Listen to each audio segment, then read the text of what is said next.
Pendant toute la première partie de ce film, l'atmosphère se fera de plus en plus lourde. Difficile d'évoquer cette souffrance-là sans ressentir en même temps une immense tristesse d'être passé par tout ça. Et que ce soit dans le texte qu'elles ont écrit pour la circonstance ou dans le feu de l'action, chacune à sa manière retrouvera le désarroi qu'elle a traversé. En revanche, la seconde partie sera beaucoup plus légère. Elles parleront de la façon dont elles ont vécu la thérapie, de ce qu'elles ont découvert d'elles-mêmes, et aussi du plaisir de ne plus être boulimiques. Mais pour commencer, certaines ont écrit un papier sur la période où elles étaient encore des toxicos de la bouffe. Rien que de commencer à lire à l'intérieur, je tremble. Je tremble beaucoup, quoi. Je m'appelle Cécile et j'ai 18 ans. Et j'ai écrit mes premières impressions comme ça. Je pense que j'ai pas tout mis, quoi, là-dedans. Mais c'est le premier truc qui m'est venu à l'esprit en y pensant, quoi.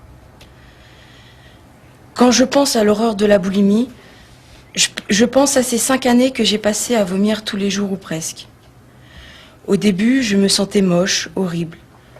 En grandissant, je m'étais amincie, mais cela ne me suffisait pas. Toutes les autres filles étaient toujours mieux que moi. Alors j'ai commencé du jour au lendemain les boulimies, comme si c'était la solution la plus logique. Au début, c'était un peu l'euphorie. Je perdais un peu de poids. Je mangeais ce que je voulais sans jamais le garder. Alors la spirale du mensonge a commencé. Je me cachais pour vomir et les jours où je me disais « tu ne vas pas vomir aujourd'hui », je craquais toujours à la fin. Le lycée fut le plus dur. Je ne me sentais pas à ma place. Je ne me trouvais pas intéressante, alors je me laissais bouffer par les copains ou au contraire j'étais trop envahissante. J'étais mal, mais mal, et la bouffe c'était devenu comme une drogue. Pendant les pauses entre les cours, si je n'avais pas ma dose de bonbons ou autres sucreries, j'étais insupportable. À la cantine, le midi, je trouvais toujours des assiettes à finir en plus de la mienne. Je m'éclipsais toujours discrètement aux toilettes après. C'était dur, cela me soulageait, mais j'avais envie de pleurer, j'avais honte. Je me dégoûtais. Plus dur encore à supporter quand on vous dit « Comment tu fais pour manger autant sans prendre un gramme ?» J'étais malheureuse car les autres ne savaient pas tout ce que je faisais pour me donner un semblant de bien-être. J'ai souffert tous ces soirs où je vomissais en me dégoûtant.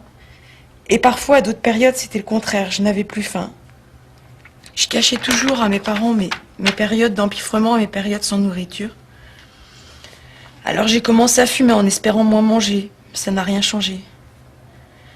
Et plus tard, quand quelques personnes ont su mes boulimies, ils ne comprenaient pas pourquoi je faisais ça.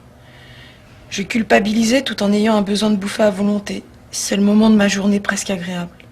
Et de tout évacuer ensuite.